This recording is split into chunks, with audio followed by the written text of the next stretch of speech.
Bonsoir à toutes et à tous et bienvenue dans ce live. Je l'avais un petit peu cassé, excusez-moi. C'est le live 155 sur mon défi de 100 jours de live. Je vais vous laisser quelques instants pour arriver. J'espère que vous avez passé une belle journée. Moi, j'ai passé une très très belle journée. J'ai encore une histoire à vous raconter ce soir, une anecdote à vous partager. Hop, je règle un petit peu. Super, voilà, quand vous êtes là, vous pouvez me faire un petit coucou. Merci pour les cœurs. Comme ça, je vois que vous êtes là. Merci Patrice. Je vois que vous êtes là avec moi parce que je vois pas forcément qui est connecté. Et si vous êtes là en replay, vous pouvez me mettre le hashtag replay et me dire si ça résonne pour vous, comment ça résonne pour vous.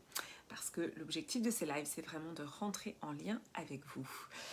Donc je suis Clémence Martin, je suis la fondatrice de The Positive Place et dans ces lives, voilà, je vous raconte une anecdote, un enseignement, une prise de conscience, quelque chose que j'ai envie de partager avec vous. Aujourd'hui, j'avais envie de vous parler de cette dimension de ne pas se mentir et de regarder la réalité en face. Et je sais, ô combien je sais que c'est pas facile. J'ai eu plusieurs prises de conscience aujourd'hui, en tout cas plusieurs images que j'avais envie de vous partager. Sur cette dimension notamment d'estime de soi. Et j'ai fait plusieurs lives sur le sujet de l'estime de soi. Je pense que c'est globalement le déficit le plus important que l'être humain ait en lui, c'est ce déficit d'estime de soi. On est tous égaux en fait, mais on ne le ressent pas. Donc ça, c'est vraiment le principe de l'estime de soi. C'est de comprendre que du fait de notre éducation, de ce qu'on a vécu, de l'endroit où l'on est né, des différentes expériences qu'on a vécues, on va se ressentir moins bien que les autres. On va avoir, une dépression, mais c'est ça en fait, c'est une faille d'estime de soi. Qui fait qu'on va se dévaloriser par rapport aux autres. Donc ça, c'est vraiment la faille d'estime de soi, le déficit d'estime de soi, c'est vraiment ça. On va se comparer et puis on va toujours trouver qu'on est moins bien.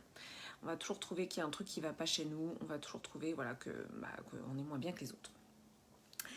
Et donc, dans ce principe, en fait, de faille d'estime de soi, moi, c'est quelque chose que j'ai travaillé parce qu'en effet, j'ai réalisé que je n'avais pas une bonne estime de moi. Et donc, ce que j'ai envie de vous partager aujourd'hui, c'est que qu'est-ce qui se passe quand on a une faille d'estime de soi? J'aime bien prendre des images, alors je ne sais pas si vous voyez bien, parce qu'en plus là, comme je suis à l'envers, voilà. Donc, c'est comme si, vous voyez, c'est comme s'il y avait un balancier comme ça, et quand on a une faille d'estime de soi, ça va descendre d'un côté, ça va monter de l'autre. Qu'est-ce qui va monter de l'autre côté? Quand on a une faille d'estime de soi, ce qui va monter de l'autre côté, c'est la suradmiration d'autres personnes. Oui, c'est ça, la suradmiration. Je cherchais un autre mot, mais... Donc, on a un balancier qui est là, et puis en fait, moins je m'estime, et plus je vais rentrer un petit peu en admiration, en survalorisation d'autres personnes qui sont autour de moi. Donc, vous voyez le déséquilibre, d'accord ? Parce qu'en fait, qu'est-ce qui se passe? Comme je m'estime pas assez, je considère que les autres finalement sont mieux que moi. Donc déjà, je me dévalorise, donc je fais descendre la balance. Et de deux, je fais monter les autres, c'est-à-dire que je survalorise les autres. Donc déjà, dans cette image-là que je vous partage, pour moi, il y a deux écueils. Le premier, c'est qu'en effet, je me mésestime, donc je me dévalorise. Et je vais survaloriser d'autres personnes. Et en faisant ça, qu'est-ce que je fais? Je vais attirer des personnalités qui ont elles aussi des failles narcissiques, c'est-à-dire qu'elles ont besoin de se nourrir de votre admiration. Et je parle avec toute humilité parce que c'était ce que je faisais avant. Voilà. Mais je vous le décris justement ce mécanisme pour que vous en ayez conscience. Donc, qu'est-ce qui se passe? Je me dévalorise et je survalorise les autres. Et donc, en faisant ça, je ne vais pas attirer des personnalités équilibrées. Non. En faisant ça, j'attire des personnalités qui sont dans l'autre sens. C'est-à-dire des personnalités qui vont avoir une faille d'estime d'eux-mêmes, qu'ils vont compenser par une survalorisation, une galvanisation, qui vont compenser par vraiment cette recherche de gens pour leur apporter des compliments, une survalorisation, une admiration sans faille. Je ne sais pas si ça vous parle cette image, dites-moi si ça vous parle.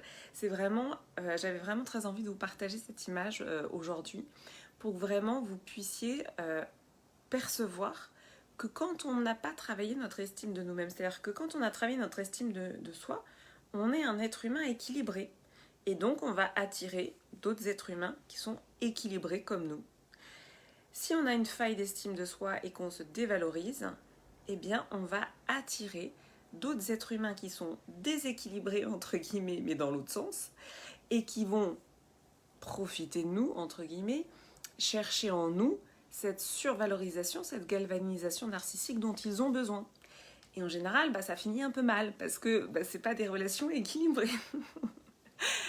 Donc voilà, j'avais vraiment envie de vous partager ça. La suradmiration, c'est pas renoncer à l'enthousiasme. L'enthousiasme, la joie, c'est vraiment des valeurs très importantes pour moi. C'est ce qui reconnecte au plaisir d'être en vie, c'est ce qui reconnecte vraiment à quelque chose de très profond. Non, je parle vraiment du fait de survaloriser les autres, d'autres personnes autour de soi par dépit, on va dire, et par contraste avec soi-même. Parce qu'en fait, la première personne que l'on peut, on va dire, admirer, je pèse mes mots, que l'on peut aimer, voilà, parce que c'est plutôt ça en fait. La première personne que l'on peut aimer, c'est soi-même. Alors je ne vais pas dire que l'on doit, mais en fait oui, la première personne à qui on doit diriger le plus d'amour, c'est soi-même. Et encore une fois, s'aimer, c'est différent de cet orgueil qui consiste à chercher à briller, chercher la reconnaissance, parce que tout ça en fait, ça démontre une faille en fait. Merci Franck pour les cœurs. Ça démontre une faille en fait à l'intérieur de soi. Donc, je ne sais pas si ça vous parle cette image. Voilà, pour moi, c'est une image que j'avais vraiment envie de vous partager. Et après, je sais à quel point c'est pas facile d'aller voir cette basse estime de soi. Il y en a pas mal dans le milieu artistique. Ouais, exactement Valérie. Et tout simplement parce que le milieu artistique, quand on est artiste, qu'est-ce qui se passe ? On va rechercher les applaudissements, on va rechercher la reconnaissance, on monte sur scène, tous les regards sont portés sur nous et c'est galvanisant. Pareil, je sais de quoi je parle quand je chante, je ressens ça aussi. Et c'est pour ça que le juste milieu, quand on est artiste, c'est d'avoir un message à délivrer. C'est-à-dire qu'on ne vient pas que pour se montrer et pour... évidemment, on a tous besoin de valorisation, de reconnaissance. Voilà, tout ce que je dis, c'est jamais tout noir ou tout blanc. Mais voilà, la limite est toujours subtile. Et en effet, dans le milieu artistique, on va avoir des gens qui ont en fait une faille d'estime d'eux-mêmes, qui vont chercher à la remplir. On est vraiment dans cette image de jauge, qui vont chercher à remplir leur jauge avec toujours plus d'applaudissements, toujours plus de reconnaissance, toujours plus. Mais en fait, c'est aussi cette image de jauge percée. C'est que si votre jauge d'estime de vous-même, elle est percée parce que vous n'avez pas travaillé sur vous, vous aurez beau accumuler des applaudissements, de la reconnaissance, etc., ça va glisser. Et chaque jour sera un éternel recommencement. Et donc chaque jour, vous allez devoir trouver d'autres personnes, enfin en tout cas les personnalités qui fonctionnent comme ça, vont devoir trouver encore d'autres personnes pour remplir leur jauge. Et ça n'en finit jamais. Et surtout, on est un peu dans une utilisation des autres. Donc cette histoire d'équilibre, elle est vraiment centrale parce que si chacun s'équilibre, on va dire, dans ce balancier d'estime de soi, je sais que c'est pas facile, mais voilà, c'est important de le faire parce que du coup, on va attirer les bonnes personnes à soi. On va attirer les personnes qui sont équilibrées justement sur ce balancier. Et j'ai intitulé ce live de observer la réalité en face parce que je vous en ai parlé là. On a regardé Arrête-moi si tu peux hier avec mon fils et c'est hyper intéressant parce que le personnage principal incarné par Leonardo DiCaprio préfère s'inventer des personnages plutôt que de regarder ce qui lui fait si mal, ce qui est insupportable pour lui, c'est voilà, la séparation de ses parents, la déchéance de son père qui est poursuivi par le fils, qui finit par tout perdre, perdre tous ses biens, etc. Et ça, c'est une trop grande souffrance pour lui, alors il préfère se mentir plutôt que d'observer la réalité en face. Et donc je sais à quel point c'est difficile parce qu'en fait, une fois qu'on a lâché un petit peu les apparats, bah, on est confronté à ça et de se dire mais oui en fait je me sens nulle, je me sens pas à la hauteur, etc. Et surtout, une fois qu'on a cette prise de conscience-là, on a l'impression qu'on va rester coincé là-dedans. Alors que non, en fait, une fois qu'on s'est dit ça, ça permet juste de se dire ok, donc ça veut dire qu'il faut que je travaille sur mon estime de moi et c'est ok. Et il y a plein de techniques là-dessus. Moi, j'ai évidemment plein de choses à vous apporter hein, pour les femmes qui sont dans l'expérience de la femme solaire. Et dans tous mes programmes, il y a toujours cette dimension, en fait, d'estime de soi.